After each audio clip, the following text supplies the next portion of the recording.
കേൾക്കാമല്ലോ? കേൾക്കാം. Praise the Lord. കർത്താവിന്റെ അതിപരിശുദ്ധ നാമം ഇന്ന് രാത്രി ഈ കൂടിവരവിൽ വാഴ്ത്തപ്പെടുമാറാകട്ടെ.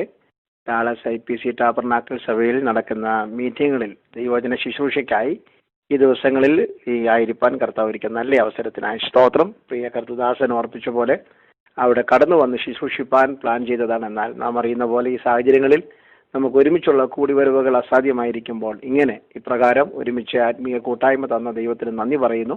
ക്ഷണിച്ച കർത്താവിന്റെ ദാസനെ സഭയ്ക്ക് വന്ദനം. ആ സഭയിലുള്ള മിക്കവാറും പേരെ പുതുതായി വന്നവരൊഴിച്ച് ബാക്കിയുള്ളവരെ എല്ലാം ഒരുമാതിരി എനിക്ക് അറിയാവുന്നതാണ്. എല്ലാവർക്കുമായി സ്തോത്രം. പ്രിയ കർത്തദാസനെ കുടുംബത്തെ ഓർക്കുന്നു. അവർക്ക് കൊടുത്തിരിക്കുന്ന ആത്മീയ ശുശ്രൂഷകൾക്കും ദൈവിക അനുഗ്രഹങ്ങൾക്കുമായി സ്തോത്രം. ദേവദാസൻ ഓർപ്പിച്ച പോലെ എൻ്റെ മാതാവും പിതാവും ഒക്കെ അവരുമായിട്ടുള്ള നല്ല ബന്ധങ്ങളെ ഞാൻ ഒരിക്കൽ കൂടി ഓർക്കുന്നു. ദൈവം നമ്മെ സഹായിക്കട്ടെ. ഈ ദിവസങ്ങളിൽ നിങ്ങൾ പ്രാർത്ഥനയിലും ഒക്കെ ആയിരിക്കുന്നല്ലോ. ഭൂലോകമെമ്പാടുമുള്ള ദൈവമക്കളും പ്രാർത്ഥനയുടെ ഒരു അടുത്ത മണ്ഡലങ്ങളിലേക്ക് കടന്നു പോകുന്ന ദിവസങ്ങളാണ്. ഞങ്ങളുടെ സഭയിലും ആഴ്ചയിൽ 7 ദിവസം മീറ്റിംഗ് ഉണ്ട്. ഇപ്പോഴും അവിടെ പ്രെയറും മീറ്റിംഗ് നടന്നുകൊണ്ടിരിക്കുന്നു. എന്നാൽ ഈ ദിവസങ്ങളിൽ നിങ്ങളുമായി ആയിരിക്കാൻ കർത്താവ് നല്ല അവസരങ്ങൾ ഒരുക്കിയല്ലോ. ദൈവം നിങ്ങളെ ധാരാളമായി സഹായിക്കട്ടെ. അധികം മുഖവര കൂടാതെ തിരുവചനത്തിനായി നമ്മുടെ ചിന്തകളെ ദൈവസനിലേക്ക് തിരിക്കാം. വളരെ ആഴത്തിലും അറിവോടും തിട്ടമോയും വചനം ശുശ്രൂഷിക്കുന്ന കർത്തദാസൻ ശുശ്രൂഷിക്കുന്ന സഭയിലാണ് വചനം ഞാൻ ശുശ്രൂഷിക്കുന്നെന്ന നല്ല ബോധ്യം എനിക്കുണ്ട്. അതുകൊണ്ട് ഞാൻ ഇന്ന് രാത്രി വളരെ ദൈവത്തെ ഭയപ്പെടുന്നു. പരിശുദ്ധാത്മാവിന്റെ നിയന്ത്രണത്തിനായി എന്നെ ഏൽപ്പിച്ചു കൊടുക്കുന്നു.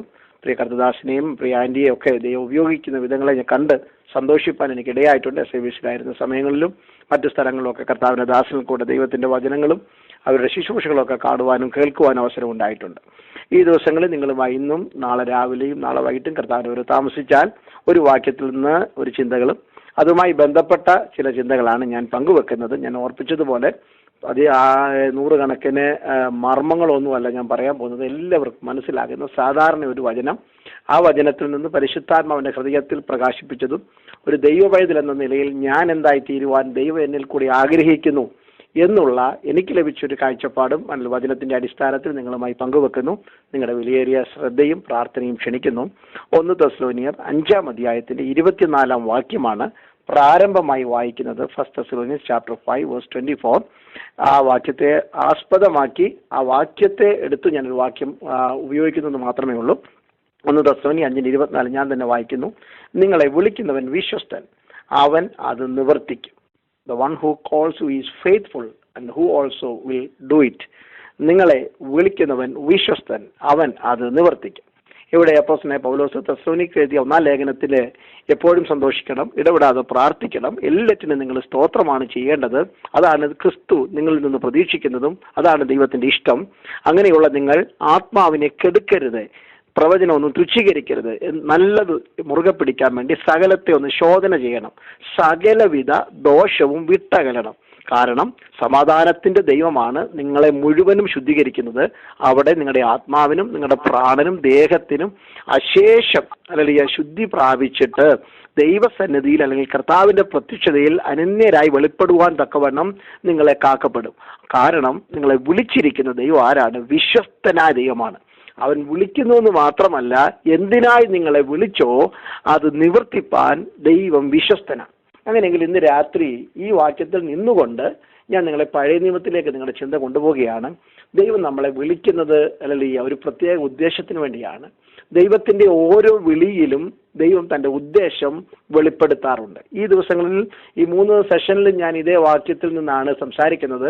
എടുക്കുന്ന ഒരു വ്യക്തിയുടെ ചരിത്രം സാധാരണ ഞാൻ അങ്ങനെ പഴയ നിയമത്തിലെ ചരിത്രം അധികം പ്രസംഗിക്കാറില്ല, ഇഷ്ടമില്ലാത്തത് കൊണ്ടല്ല, പുതിയ നിയമത്തിൽ കൂടെയാണ് സാധാരണ ശുശ്രൂഷിക്കാറുള്ളത്. എങ്കിലും പഴയ നിയമത്തിൽ നിന്നൊരു ചിന്ത കൊണ്ടുവരുവാനാണ് പരിശുദ്ധാത്മാവ് എനിക്ക് ഈ ദിവസങ്ങളിൽ നിയോഗം തന്നത്.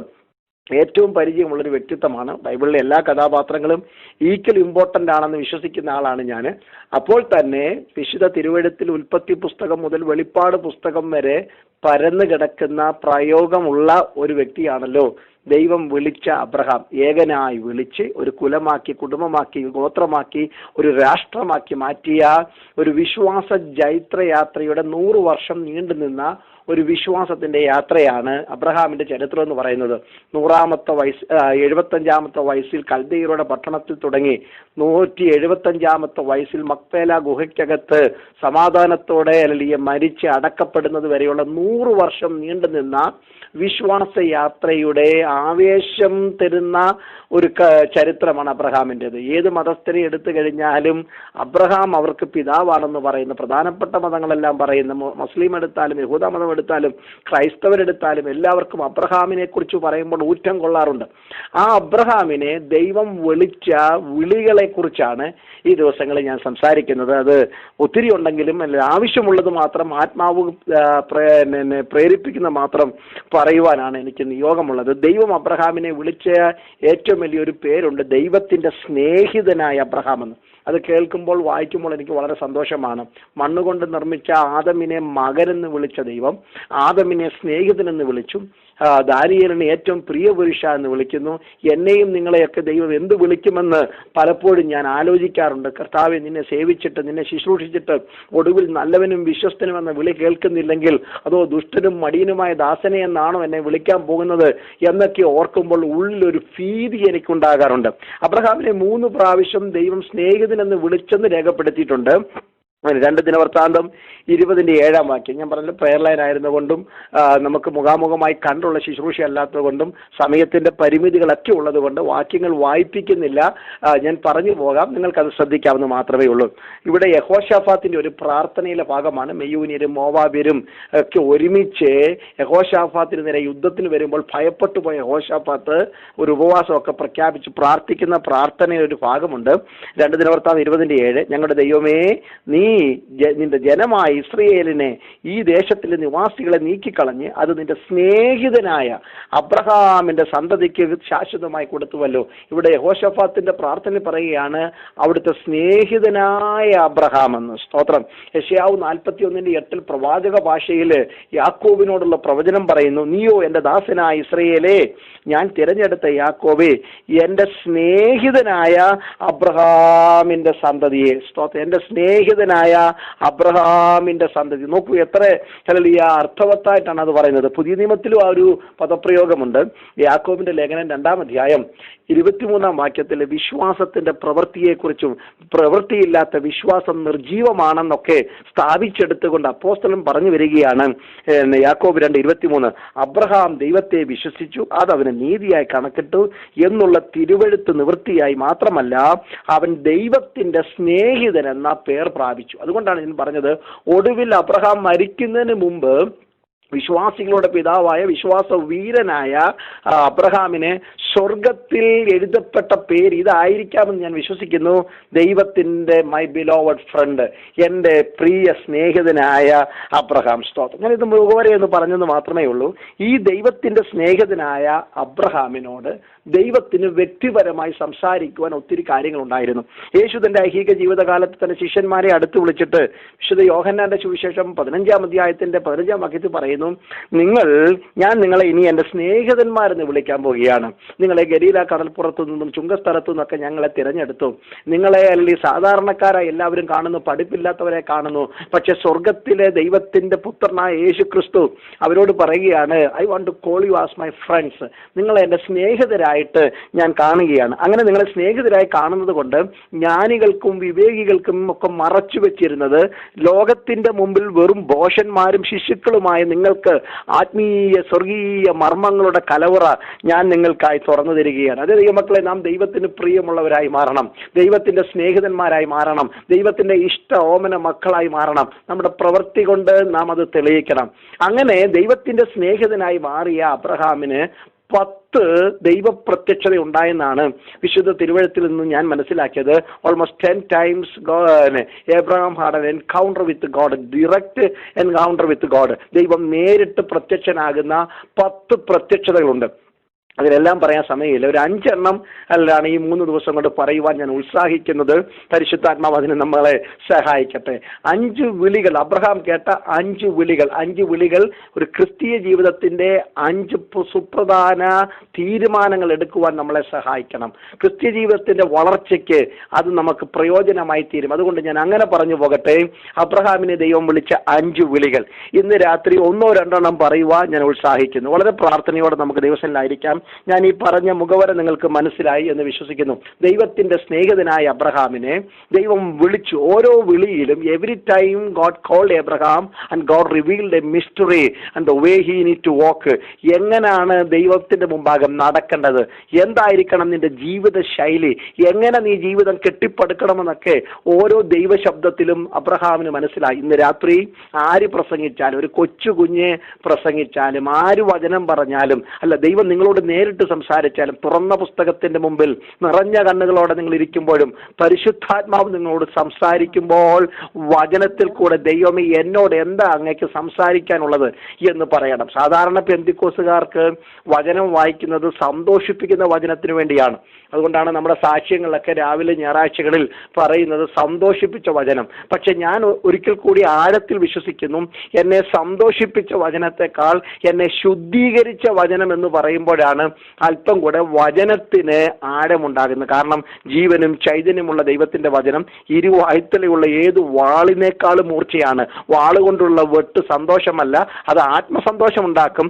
ആ വെട്ട് അല്ലെങ്കിൽ പ്രാണനെയും സന്ധിമജ്ജകളെയും അകത്ത് തുളച്ചു ചെന്നിട്ട് ചിന്തകളെയും ചിന്തകൾക്ക് പിന്നിലുള്ള ചിന്തകളെയും ഒക്കെ വിടുവിച്ച് വേർതിരിച്ചെടുത്തിട്ട് നല്ലതും തീയതും പുറത്തു കൊണ്ടുവരുന്നതാണ് ദൈവത്തിന്റെ വചനം. അപ്പോൾ ശുദ്ധീകരിക്കുന്ന ദൈവത്തിന്റെ വചനമാണ്. അതുകൊണ്ട് every time you here the voice of God, ദൈവത്തിന്റെ വചനം നിങ്ങൾ കേൾക്കുമ്പോൾ ആ വചനത്തിൽ കൂടെ ദൈവത്തിന് എന്തോ സംസാരിപ്പാനുണ്ട്. അത് എന്താണെന്ന് ഈ ദിവസങ്ങൾ കേൾക്കണം. ഈ കോവിഡിന്റെ കാലത്ത് രാജ്യങ്ങളെല്ലാം അടച്ചിരിക്കും, ലോക്ക്ഡൌണിലായിരിക്കുന്നു, സഭകളിൽ ആരാധനയില്ല. പണ്ട് എൻ്റെ പിതാക്കന്മാരൊക്കെ പറയുന്നത് കേട്ടിട്ടുണ്ട്. ഞങ്ങൾ ഒരു സ്ഥലത്ത് ചെന്നപ്പോൾ അവിടെ ഞാനും എൻ്റെ ഭാര്യയും മാത്രമേ ഉള്ളായിരുന്നു. ഞായറാഴ്ച സഭായോഗത്തിന് വിരിച്ച പായ്ക്കകത്ത് ഞാൻ മാത്രമേ ഉള്ളായിരുന്നു. മരത്തിന്റെ തണലിരുന്നപ്പോൾ ഞാൻ മാത്രമേ ഉള്ളായിരുന്നു. ഒക്കെ കേട്ടുകേഴ്വി എനിക്കുണ്ട്.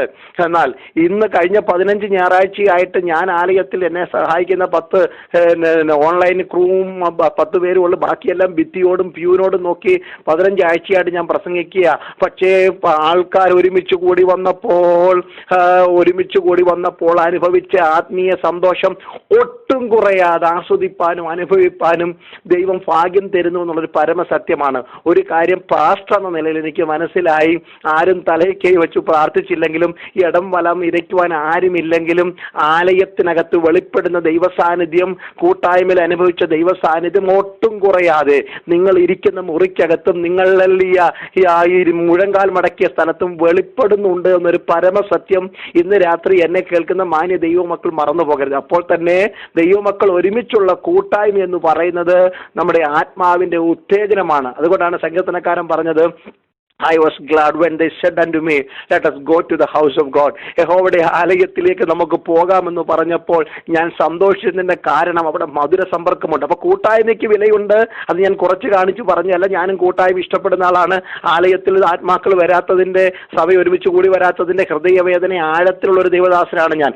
അപ്പോൾ തന്നെ ഞാൻ പറഞ്ഞതിന്റെ മറുവശമാണ്, ഹല്ലേലൂയ, ദൈവമക്കളെ നിങ്ങൾ വ്യക്തിപരമായിട്ട് ദൈവിക സന്ദേശം കേൾക്കണം. പാസ്റ്റർ പ്രസംഗിക്കുന്ന പ്രസംഗത്തിനപ്പുറത്ത്, പ്രവാചകൻ തലയിൽ കൈവച്ച് പറഞ്ഞ ദൂതിനപ്പുറത്ത്, നിങ്ങൾ ഓൺലൈനിൽ കണ്ട, യൂട്യൂബിൽ കണ്ട കരുത്തന്മാരുടെ പ്രസംഗത്തിനപ്പുറത്ത് നിങ്ങളുടെ ചെവിക്കകത്ത് ദൈവം നിങ്ങളോട് സംസാരിച്ച, നിങ്ങളുടെ ഹൃദയത്തിന്റെ മാംസപ്പലയിൽ സ്വർഗം കൊത്തിക്കുറിച്ച് വെച്ചിരിക്കുന്ന ഈ ആലോചനയ്ക്ക് അതിന്റെ 100 മടങ്ങ് തിളക്കമുണ്ടെന്നുള്ള ദൂത് ഞാൻ ആരംഭത്തിൽ നിങ്ങളോട് സംസാരിക്കുന്നു. അപ്പൊ അബ്രഹാമിനെ ദൈവം വിളിച്ച 5 വിളികളിൽ ഒന്നാമത്തെ വിളി ഉൽപ്പത്തി പുസ്തകം 12-ാം അധ്യായത്തിന്റെ 1-ാം വാക്യം, അല്ലെങ്കിൽ സ്തേഫാനോസിന്റെ സുദീർഘമായ പ്രസംഗത്തിലെ അപ്പോസ്തലപ്രവൃത്തി 7-ാം അധ്യായത്തിലെ 2-3 വാക്യങ്ങൾ ചേർത്ത് വെച്ച് നോക്കിയാൽ അതാണ് അബ്രഹാം കേട്ട first call heard by Abraham. Abraham കേട്ട ഒന്നാമത്തെ വിളി നമുക്കറിയാവുന്ന വാക്യമായതുകൊണ്ട് ഞാൻ വേഗത്തിലൊന്ന് പറഞ്ഞ് വായിച്ചു പോകുന്നു മാത്രമേ ഉള്ളൂ. അബ്രഹാമിന്റെ കേട്ട ഒന്നാമത്തെ വിളി സ്തോത്രമല്ലിയ. അബ്രഹാമിനോട് ദൈവം പറയുകയാണ്, സ്തോത്രമല്ലി, ഹാരാനിൽ വന്ന് പാർക്കുന്നതിന് മുമ്പുള്ള വിളിയാണ്. യഹോവ അബ്രഹാമിനോട് അരുളി ചെയ്തത് എന്തെന്നാൽ, നീ നിന്റെ ദേശത്തെയും ചാർച്ചക്കാരെയും പിതൃഭവനത്തെയും വിട്ട് പുറപ്പെട്ട് ഞാൻ നിന്നെ കാണിപ്പാനിരിക്കുന്ന ദേശത്തേക്ക് പോകാം.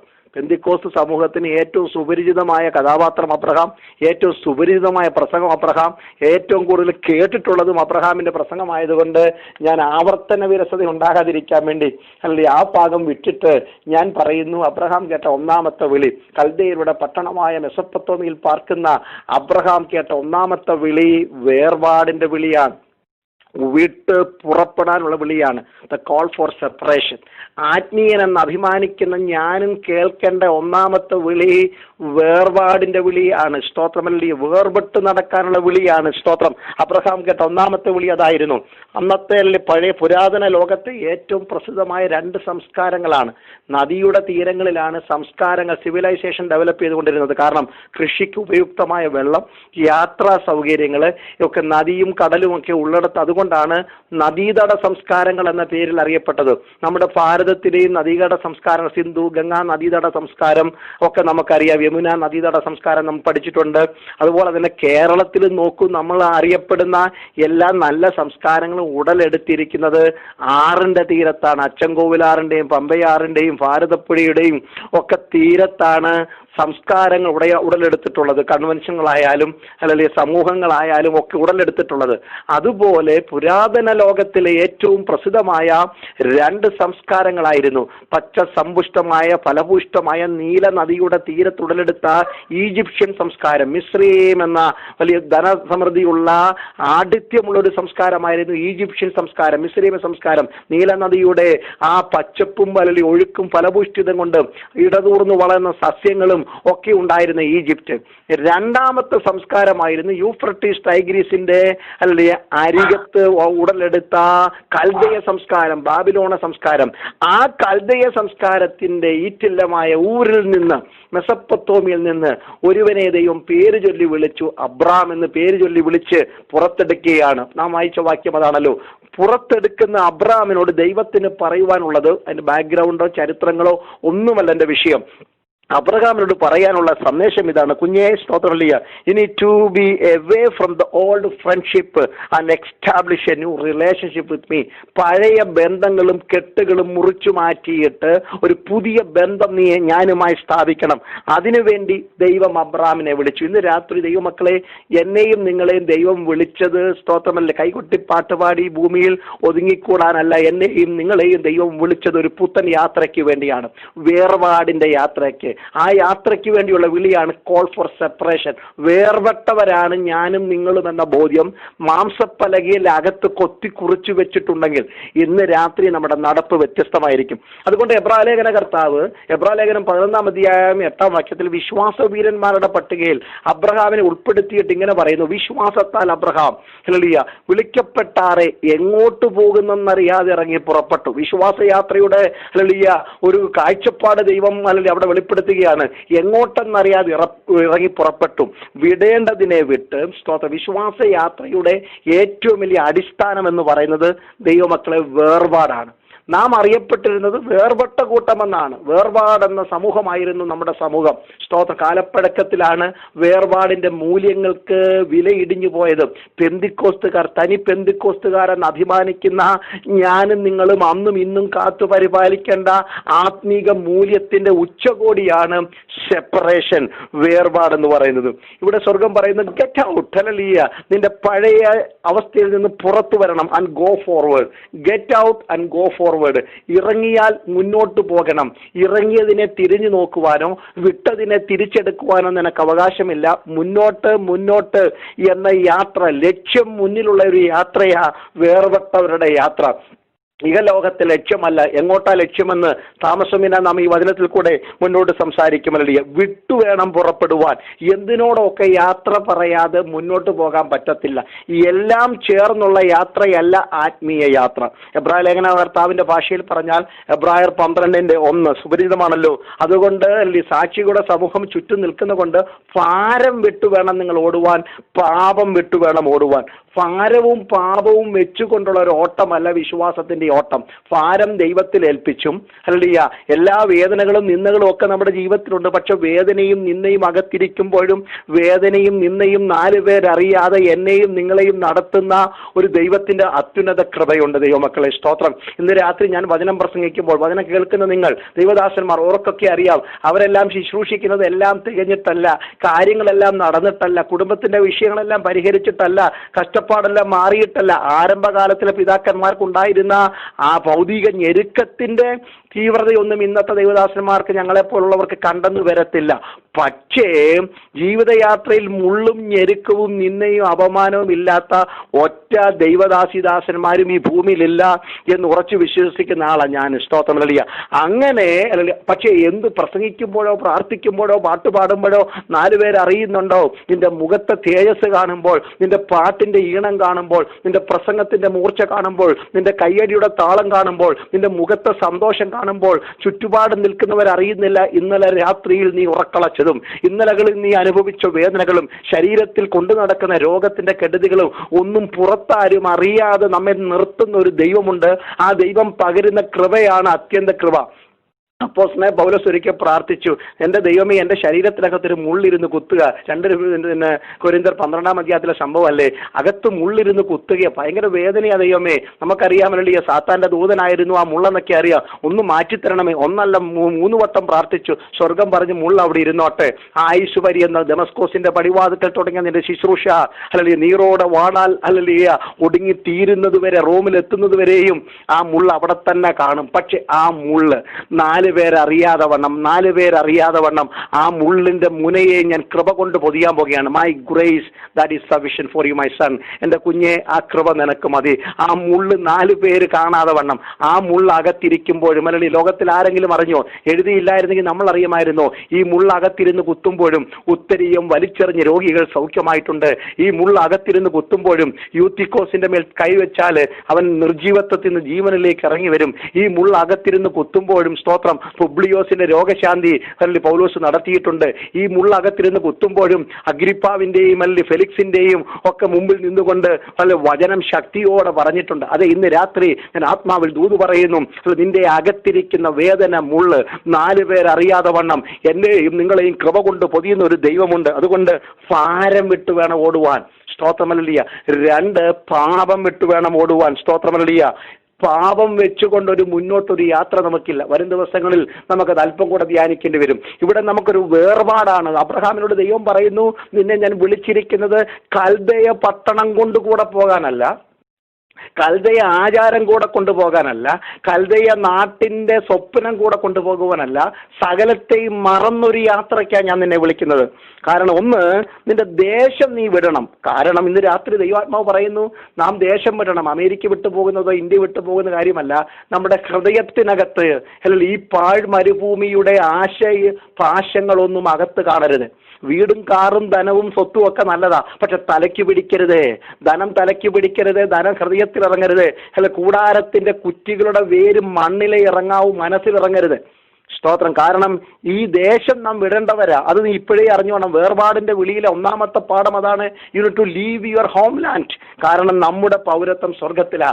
അല്ല, ഫിലിപ്പിയർക്ക് ലേഖനം എഴുതുമ്പോൾ പൗലോസ് അത് പറഞ്ഞില്ലേ? ഫിലിപ്പിയർ 3:20 നമ്മുടെ പൗരത്വം സ്വർഗത്തിലാകുന്നു. അതുകൊണ്ടാണ് ഈ ഭൂമിയിൽ നമ്മൾ അന്യരായി പരദേശികളായി നടക്കുന്നത്. എല്ലാം തന്ന നന്മകൾക്കായി സ്തോത്രം, ജീവിക്കാൻ തന്ന സാഹചര്യങ്ങൾക്കായി സ്തോത്രം, മറ്റുള്ളവരെ സഹായിപ്പാൻ നമ്മുടെ കരങ്ങളെ ദൈവം ബലപ്പെടുത്തിയതിനായ സ്തോത്രം. പക്ഷെ മനസ്സിനകത്ത് നമ്മുടെ പാട്ടിതാണ്, പാർക്കുന്ന വീട്ടിൽ ഞാൻ പറയണം, ഞാൻ പരദേശിയായി പാർക്കുന്ന വീട്. അല്ല, നടക്കുന്ന സ്ഥലത്ത് പറയണം, ഞാൻ പരദേശിയാണ്. ഇവിടുത്തെ പാർപ്പിടം വഴിയമ്പലമാണ്. അത് അബ്രഹാമിന്റെ ജീവിതയാത്രയിൽ തെളിവായി അബ്രഹാം കാണിച്ചു. സ്തോത്രമല്ലിയ. ഫെലിസ്ത്യ ദേശത്ത് പോയി പാർക്കുമ്പോൾ, ഗെരാരിൽ പാർക്കുമ്പോൾ ഫെലിസ്ത്യ പ്രഭുക്കന്മാർ മുന്നിൽ വന്ന് വണങ്ങുന്നു. അബിമേലെക്ക് എന്ന രാജാവ് വരുന്നു, പീക്കോൽ എന്ന സൈനാധിപൻ വരുന്നു. അവരൊക്കെ അബ്രഹാമിന്റെ മുഖത്ത് നോക്കി പറയുന്നു, നീ ബഹുധനാട്യനാണ്, സമ്പന്നനാണ്, നീ ഞങ്ങളുടെ ഇടയിൽ ഒരു പ്രഭുവാണ്.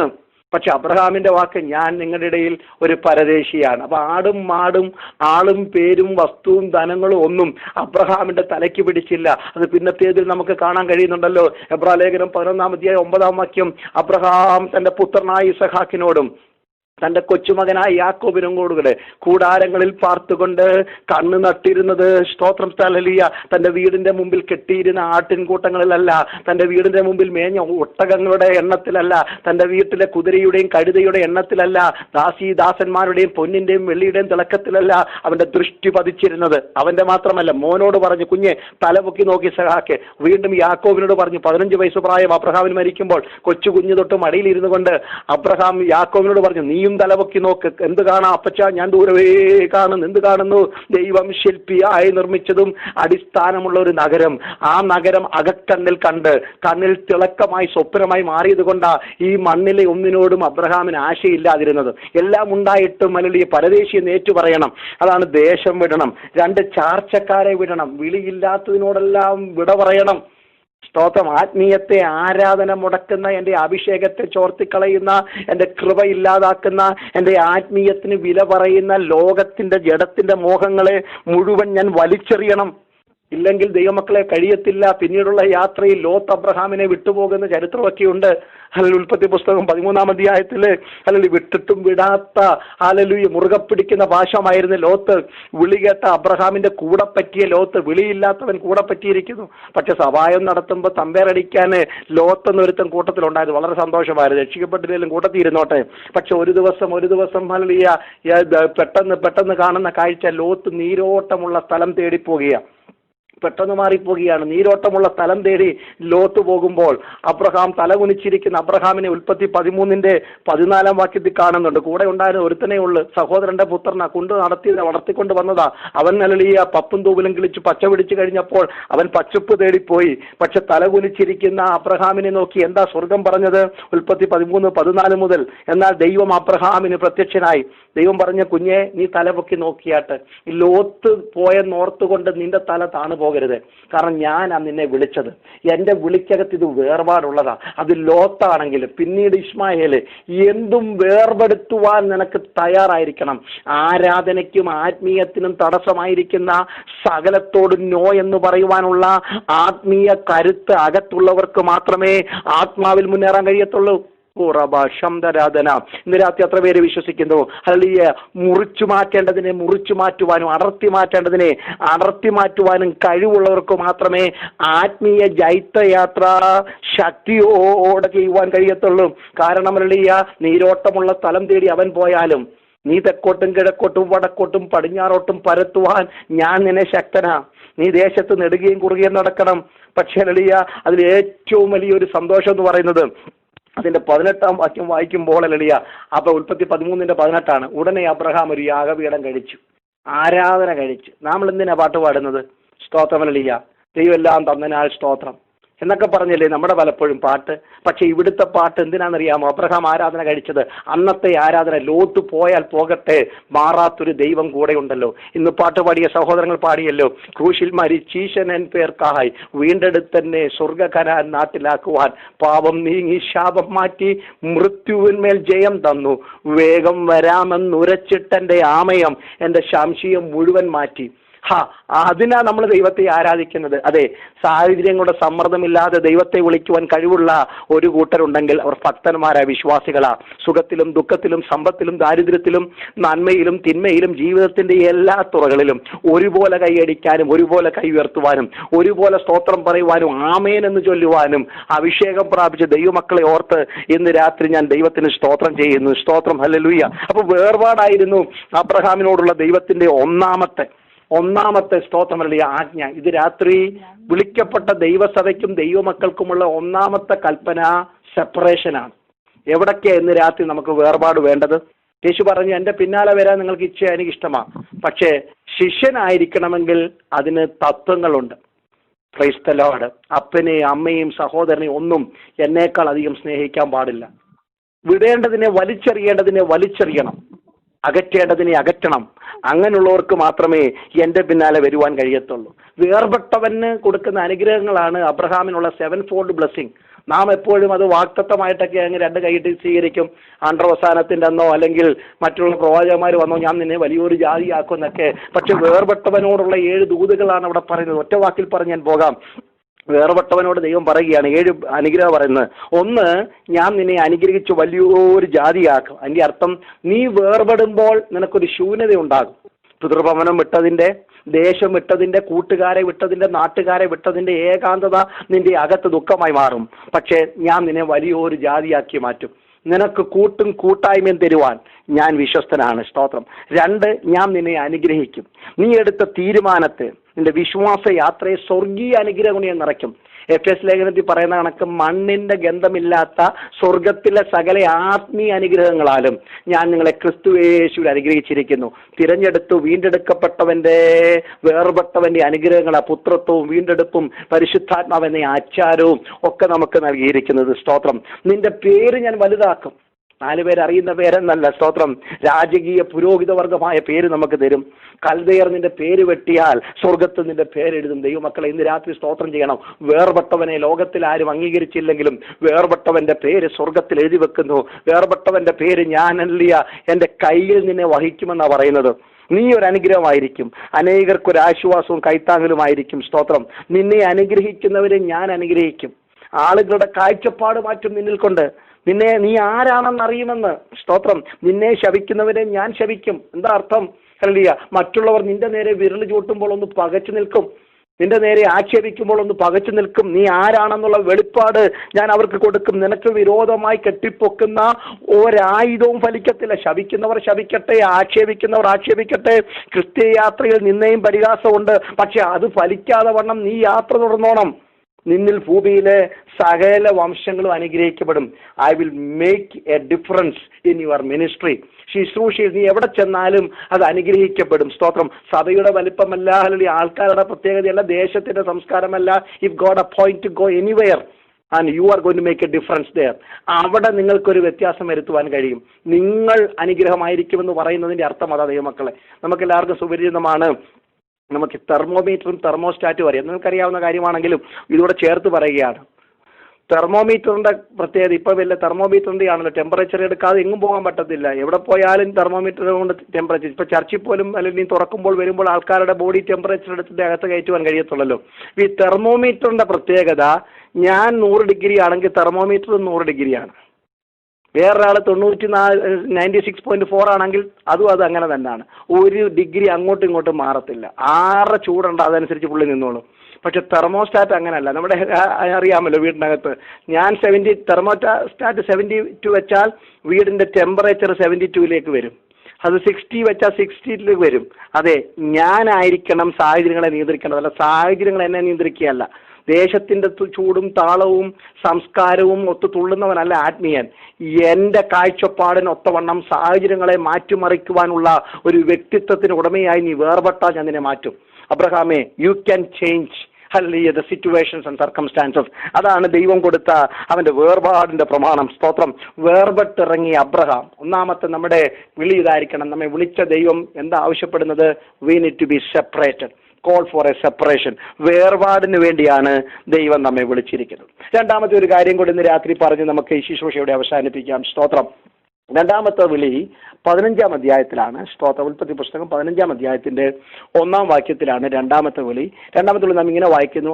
അതിനുശേഷം യഹോവ അബ്രാമിന് പ്രത്യക്ഷനായിട്ട് അബ്രാമിനോട് പറയുകയാണ്, അബ്രാമേ, ഞാൻ നിന്റെ അതിമഹത്തായ പ്രതിഫലവും ഞാൻ നിന്റെ പരിചയമാകുന്നു. ഞാൻ നിന്റെ അതിമഹത്തായ പ്രതിഫലവും ഞാൻ നിന്റെ പരിചയമാകും. അതുകൊണ്ട് നീ ഭയപ്പെടേണ്ട.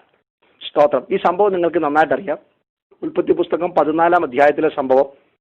അബ്രഹാമിന്റെ സഹോദരപുത്രനായ ലോത്തൊക്കെ ഇപ്പോൾ സോദോമിൽ പാർത്ത് വീടൊക്കെ വെച്ച് വലിയ നല്ല നിലയിലൊക്കെ ആയി. അവനെയും സോദോം രാജാവിനെയും ഗോമോറ രാജാവിനെയും ഒക്കെ ജാതീയ രാജാക്കന്മാർ പിടിച്ചുകൊണ്ടുപോയ സംഭവമാണ് 14-ാം അധ്യായം.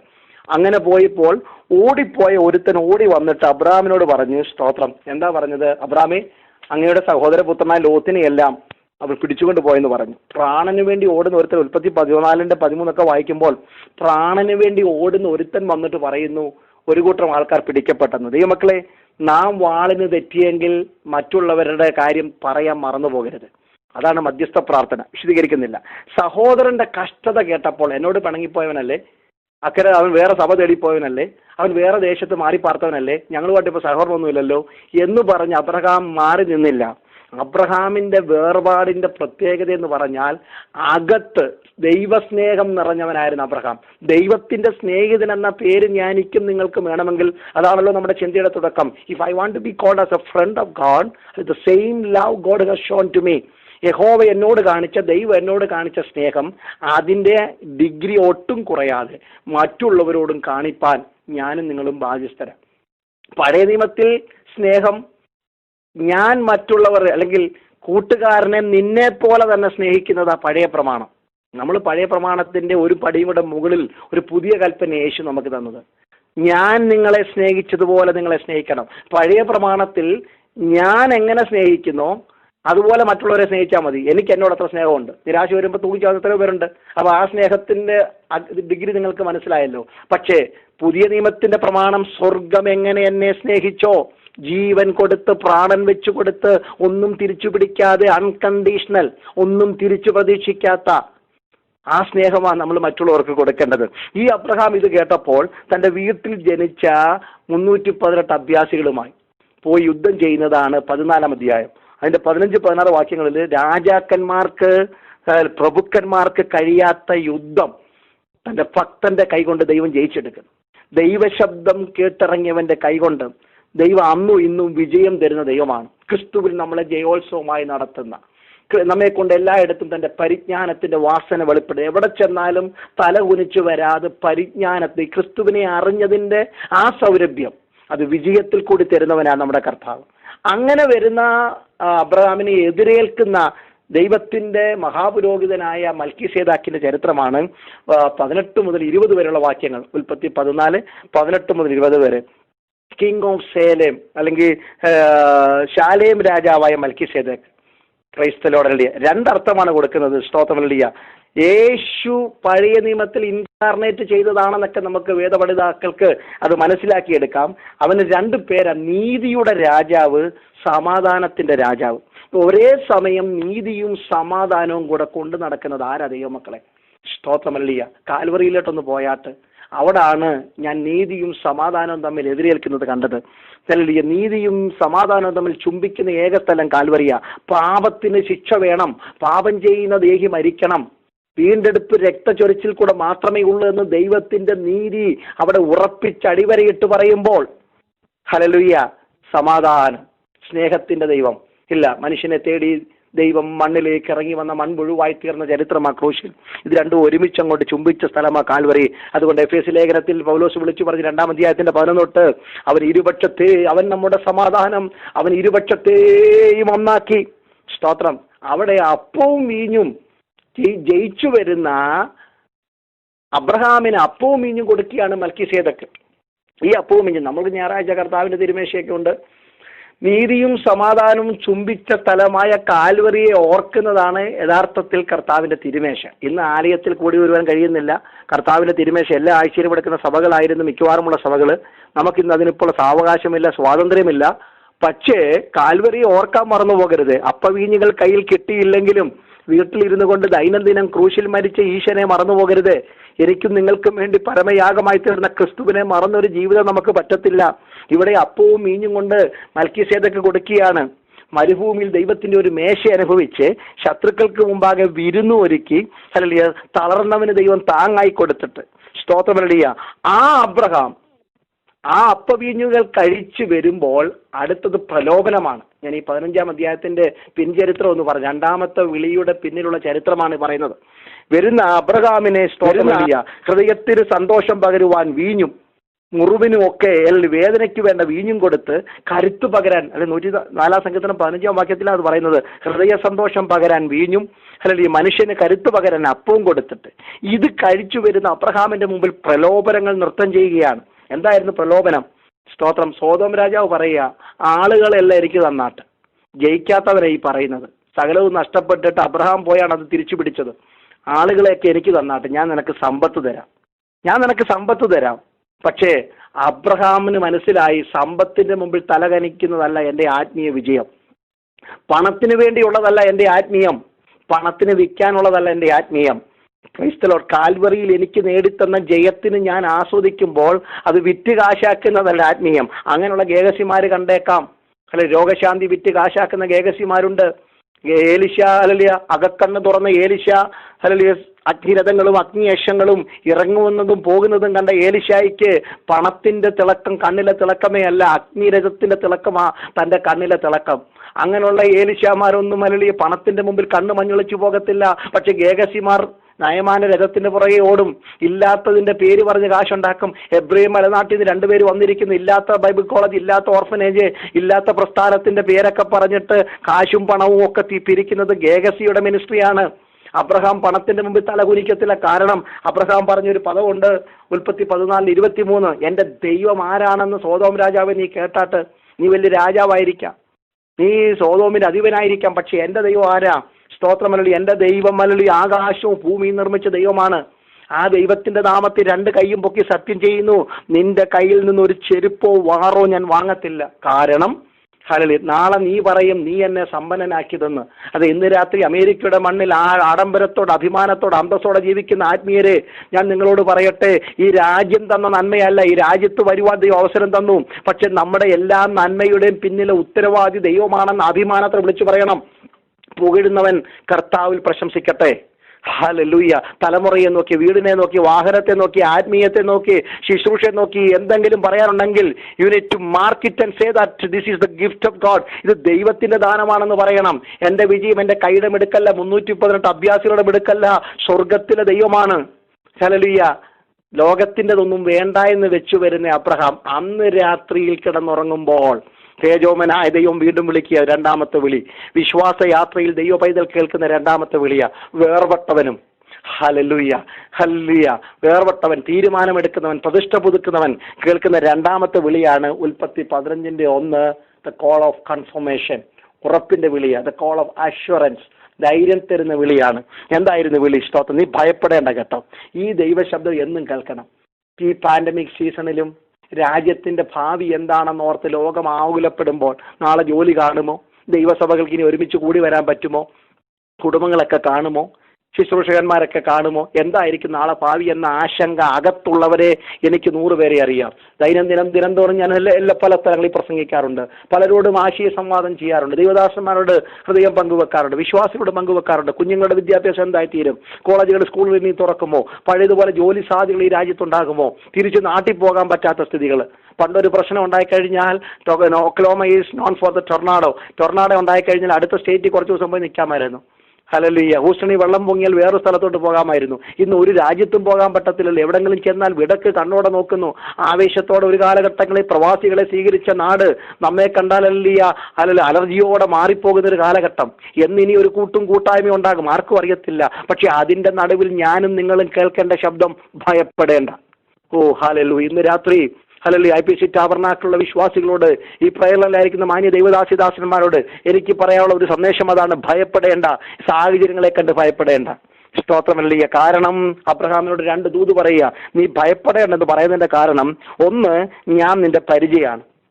കുഞ്ഞെ, I am a shield around you. അതുകൊണ്ടാണ് സോദോമും ഗോമോറ രാജാക്കന്മാരുടെയും സകല സൈന്യങ്ങൾക്കും രഥങ്ങൾക്കും മറ്റു രാജാക്കന്മാരെ തോൽപ്പിക്കാൻ കഴിയാത്തിടത്ത് നിന്റെ സഹോദരപുത്രനായ ലോത്തിനെ പിടിച്ചുകൊണ്ടുപോയി ബന്ധനത്തിൽ കിടക്കുമ്പോൾ വെറും 318 പേരെയും കൊണ്ട് പോയിട്ട്, അവർ നല്ല കരുത്തന്മാരാ, മസിലുള്ളവരാ, മിടുക്കന്മാരാ, വീരന്മാരാ. പക്ഷെ നീ ജയിച്ചതിന്റെ കാരണം ഞാൻ നിന്റെ പരിചയമായിരുന്നു. ഹല്ലേലൂയ. അതുകൊണ്ടാണ് നിന്നെ തൊടുവാൻ ജാതീയ രാജാക്കന്മാർക്ക് കഴിയാതിരുന്നത്. ഇന്ന് രാത്രി ഞാൻ ആത്മാവിൽ ദൂത് പറയുന്നു. ദേശത്ത് വ്യാപരിക്കുന്ന കെടുതികളും അസ്വസ്ഥതകളും രോഗത്തിന്റെ ഭീകരതകളും ഒക്കെ വക്കോളം അടുത്തു വന്നിട്ട് അത് നിന്നെ മുടിച്ചു കളയാതിരിക്കുന്നതെങ്കിൽ ഇത് ദൈവത്തിന്റെ കൃപ മാത്രമാണെന്ന് വിളിച്ചു പറയണം. നമ്മുടെ കഴിവുകൊണ്ടും മിടുക്കുകൊണ്ടും അല്ലെന്ന് ഇന്ന് രാത്രി ഒരിക്കൽ കൂടി ആവർത്തിക്കുന്നു. പ്രശംസിക്കുന്നവൻ കർത്താവിൽ പ്രശംസിക്കട്ടെ. I am your shield. ഞാൻ നിന്റെ പരിചയ കുഞ്ഞെ. 2, ഞാൻ നിന്റെ പ്രതിഫലമാണ്. എന്താ അബ്രാമേ അതിന്റെ അർത്ഥം? സോദോമിന്റെ ധനം വേണ്ട നീ പറഞ്ഞല്ലോ. ഹല്ലേലൂയ. സോദോം രാജാവ് വെച്ചു നീട്ടിയ പണത്തിന്റെ മുമ്പിൽ നീ പറഞ്ഞല്ലോ, തോറ്റവന്റെ, ജയിക്കാത്തവന്റെ, ഹല്ലേലൂയ, ജാതിയന്റെ, ഹല്ലേലൂയ, ധനം കണ്ടിട്ട് കണ്ണ് നീ മഞ്ഞളിക്കാത്തത് കൊണ്ട്. ഹല്ലേലൂയ, സ്തോത്രം. ആ നിന്റെ പ്രതിഫലം ഇനി ഞാനാ. ഇന്ന് രാത്രി ക്രിസ്തുവിന്റെ നാമത്തിനു വേണ്ടി എന്തെങ്കിലും നീ വേണ്ട എന്ന് വെച്ചിട്ടുണ്ടെങ്കിൽ, സമ്പത്തുകളുടെ അപകാരം സന്തോഷത്തോടെ സഹിച്ചുവെങ്കിൽ, അത് 1 സെന്റ് സ്ഥലമാണേലും വീടാണേലും വസ്തുവാണേലും ആത്മീയം ചോർന്നു പോകാതിരിക്കേണ്ടതിന് എന്തെങ്കിലും ഹല്ലേലൂയ സമ്പത്തുകളുടെ, ആവർത്തിക്കുന്ന ആ പദം, സമ്പത്തുകളുടെ അപകാരം സന്തോഷത്തോടെ സഹിച്ചുവെങ്കിൽ സ്വർഗത്തിലൊരു പ്രതിഫലം എനിക്കുണ്ട്. പഴയ പാട്ടുകാരൻ പറയുന്ന പോലെ, സ്വർഗത്തിലെന്തനം ഭദ്രം ശുശോഭനം, സ്വർഗത്തിലെന്തനം ഭദ്രം ശുശോഭനം, ഉലകത്തിന്റെ സ്ഥാപനം അതിനു മുൻപ് എന്തനം, ഉലകത്തിന്റെ സ്ഥാപനം അതിനു മുൻപ് എന്തനം, ഉന്നതൻ ക്രിസ്തുവിൽ ദൈവം മുന്നറിഞ്ഞതാം, ഉന്നതൻ ക്രിസ്തുവിൽ ദൈവം മുന്നറിഞ്ഞതാം, അനാദിനാഥനേശു എന്തനം, അന്യനായി ഭൂവിലും നാൾ ധന്യനായി ഞാൻ ക്രിസ്തുവിൽ സദാ, അന്യനായി ഭൂവിലും നാൾ ധന്യനായി ഞാൻ ക്രിസ്തുവിൽ സദാ, ഇന്നുള്ള ശോധന നൽകുന്ന വേദന, ഇന്നുള്ള ശോധന നൽകുന്ന വേദന, വിഷമമുള്ളതെങ്കിലും വിലയുണ്ടതിനു പൊന്നിലും, വിഷമമുള്ളതെങ്കിലും വിലയുണ്ടതിനു പൊന്നിലും, ആശ്വസിക്കും ഞാൻ സദാ, ആശ്വസിക്കും ഞാൻ സദാ. ദൈവമക്കളെ, ഉലകത്തിന്റെ സ്ഥാപനം മുമ്പ് എന്റെ ധനം സ്വർഗം കരുതിയിട്ടുണ്ട്, നിത്യത എന്ന വലിയ ധനം. ആ നിക്ഷേപം എന്റെ അകത്തുള്ളത് കൊണ്ടാണ് പൗലോസ് പറയുന്നു, hell we are perplexed on every side but we are not given up. ഞങ്ങൾ നാനാവിധത്തിൽ ഉപദ്രവേൽക്കുന്നവരാ. തല്ലുകൊണ്ടിട്ട് ഒഴിഞ്ഞ ജീവിതമില്ല, പട്ടിണി മാറിയിട്ട് ഞങ്ങൾക്ക് ദിവസമില്ല, പുതയ്ക്കാൻ ഉടുപ്പ് പോലുമില്ലെന്നേ, കൂലിക്കെടുത്ത വീട്ടിലാ പ്രസംഗം നടത്തുന്നത്. പക്ഷേ ക്രിസ്തുവിന്റെ സ്നേഹത്തിൽ തന്നെ മാറ്റാൻ ആർക്കും കഴിയത്തില്ല. ഹല്ലേലൂയ. അതുകൊണ്ട് ഇന്ന് രാത്രി ഹല്ലേലൂയ ആ ഭാഗത്തേക്ക് പറഞ്ഞ് അവസാനിപ്പിക്കാൻ പോവുകയാണ്. രണ്ടാമത്തെ വിളി ഹല്ലേലൂയ ഉറപ്പിന്റെ വിളിയാ, ധൈര്യത്തിന്റെ വിളിയാ. സ്തോത്രം. ഹല്ലേലൂയ. രണ്ടാമത്തെ വിളി കേട്ടോണം, കേട്ടോ. ഓരോ മനസ്സ് പതറുമ്പോഴും കേട്ടോണം, അബ്രഹാമേ ഞാൻ നിന്റെ പരിചയ, ഞാൻ നിന്റെ പലകയാ, ഞാൻ നിന്റെ പ്രതിഫലമാ. ഈ വിളി കേട്ടോണം. സ്തോത്രം. ഉടനെ അബ്രഹാം ചോദിച്ചു, കർത്താവേ നീ എനിക്ക് എന്ത് തരും? എനിക്ക് മക്കളില്ലല്ലോ. നോക്ക്, എൻ്റെ വീടിനകത്തൊരു എലയാസറുണ്ട്, ദമശേക്കുകാരനാണ്, ഈ വീട്ടിൽ തന്നെ ജനിച്ചവരാ. ഉൽപ്പത്തി 15:2-3 വാക്യങ്ങൾ. പ്രൈസ്. നിരാശ അബ്രഹാമിനെ ഇപ്പൊ പിടിച്ചിട്ടൊക്കെ ഉണ്ട്, കേട്ടോ. കുറച്ചു കാലമൊക്കെ ആയി ദൈവത്തെ സേവിക്കാൻ ഇറങ്ങിയിട്ട് ഒരു വാക്തത്വമൊക്കെ കിട്ടിയായിരുന്നു, വലിയ ജാതിയാക്കും. തിരിച്ചും മറിച്ചു എണ്ണിയാൽ ഞാനും സാറായി മാത്രമേ കൂടാരത്തിനകത്തുള്ളൂ. വാക്തത്വ നിവൃത്തി കാണാത്തത് കൊണ്ട് ഇപ്പോൾ മനസ്സിനൊക്കെ നിരാശ. നിരാശ ഏത് ഭക്തനെയും പിടിക്കും, ഏത് പ്രവാചകനും ഏത് കരുത്തനും നിരാശ എന്ന പിശാചിന്റെ ആയുധത്തിന് അടിമയായിട്ടുണ്ട്. ഹല്ലേലൂയ. അത് മതി പലപ്പോഴും അല്ലെങ്കിൽ ഒരു ദൈവദാസിനെ കിടപ്പിലാക്കാൻ. ഏലിയാവ് പറഞ്ഞില്ലേ മതിയെന്ന്. ആകാശത്ത് നിന്ന് തീയിറക്കുന്ന കരുത്തുറ്റ പ്രവാചകൻ, 450 അശേര പ്രവാചകന്മാരെയും 400 ബാലിന്റെ പ്രവാചകന്മാരെയും വാളുകൊണ്ട് വെട്ടത്തക്കവണ്ണം കൈക്ക് കരുത്തുള്ള തോടിന് കരികൾ കൃപ ലഭിച്ച പ്രവാചകൻ. സ്തോത്രം. പ്രാർത്ഥിച്ചാൽ മഴയിറങ്ങും, പ്രാർത്ഥിച്ചാൽ ആകാശം അടയും.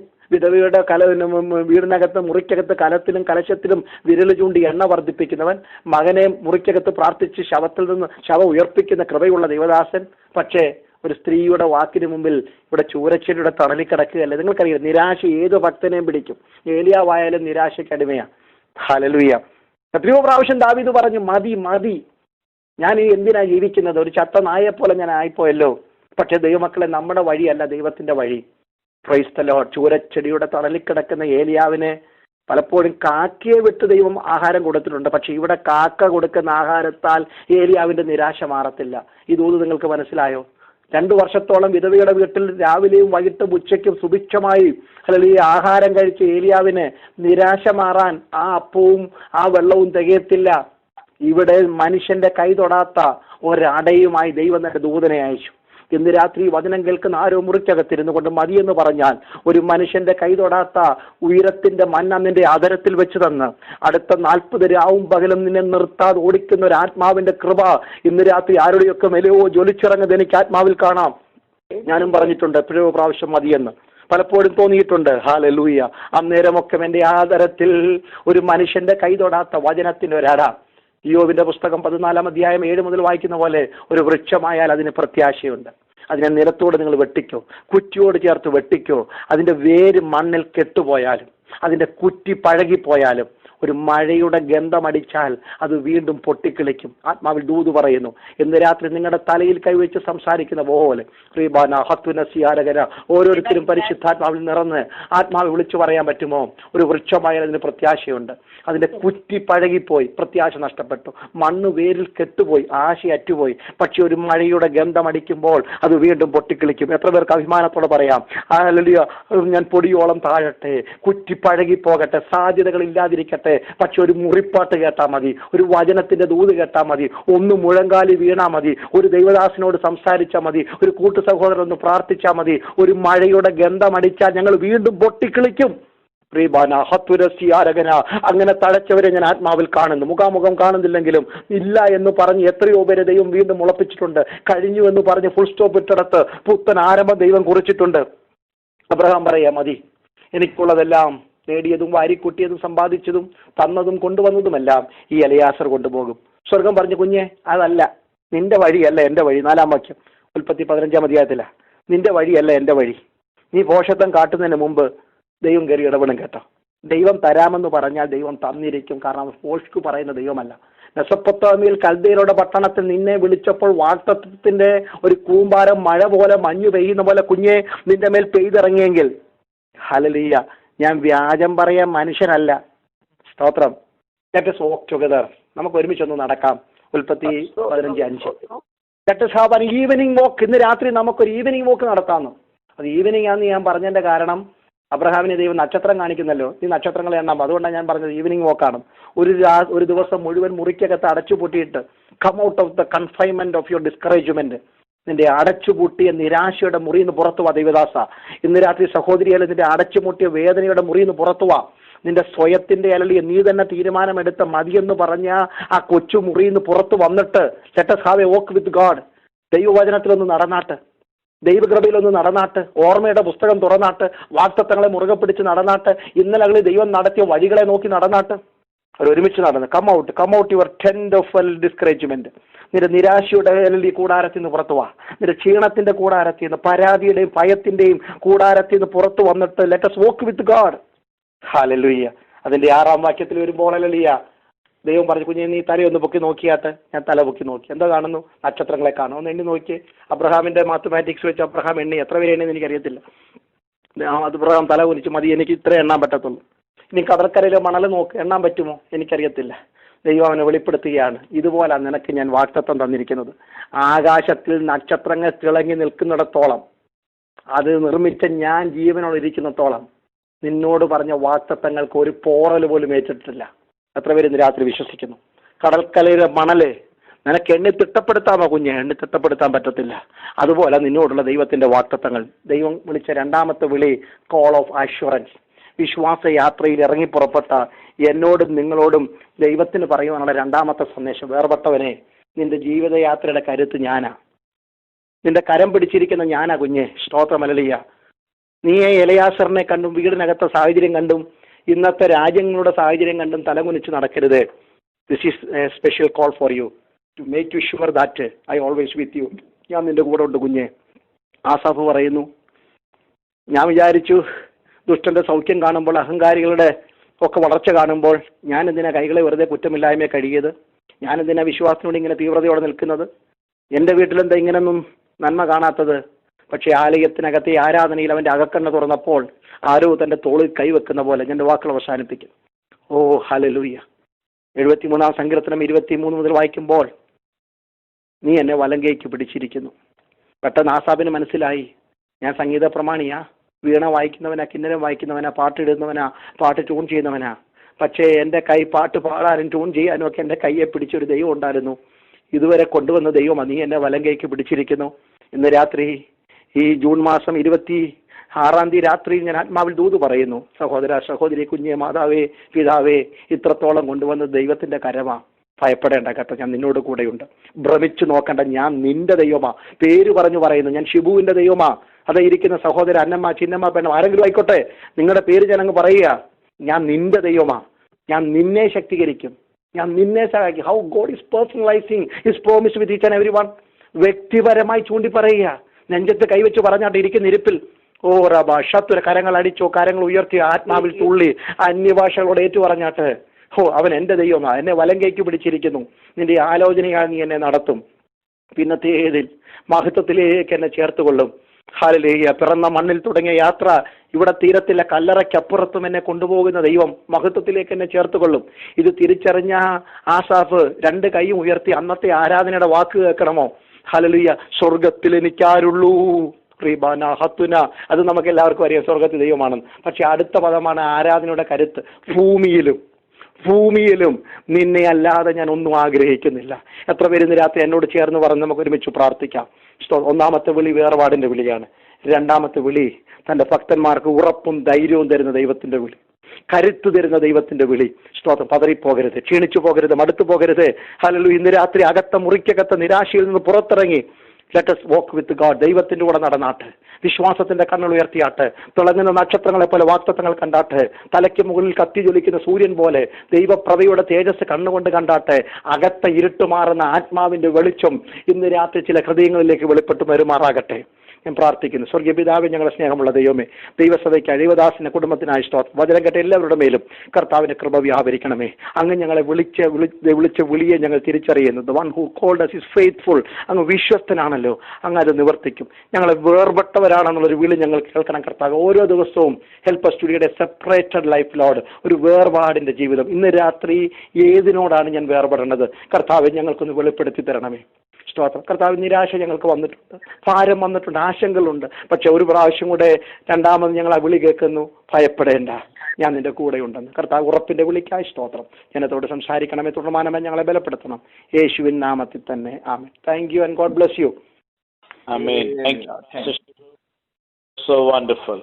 ദൈവത്തിന്റെ വചനം വളരെ ആഴമായി നമുക്ക് ഈ രാത്രി ലഭിച്ചല്ലോ. പരിശുദ്ധാത്മാവ് തന്റെ ദാസനെ നമ്മുടെ മധ്യത്തിൽ തന്റെ ശബ്ദം നമ്മെ കേൾപ്പിക്കാൻ വേണ്ടി ഉപയോഗിച്ചതിനായി നന്ദിയുള്ള ഹൃദയത്തോട് ദൈവത്തിന് സ്തോത്രം. നമുക്കൊരുമിച്ച് ഒരു പാട്ടിന്റെ അടികൾ പാടി ദൈവത്തെ മഹിമപ്പെടുത്താം. ബെന്നിയാണ് പാടുന്നത്. പരിചയമുള്ള പാട്ടാണെങ്കിൽ കൂടെ പാടാം, അല്ലെങ്കിൽ നമുക്ക് ആ വാക്കുകൾ ധ്യാനിക്കാം. ബെന്നി പാടിക്കാട്ടെ.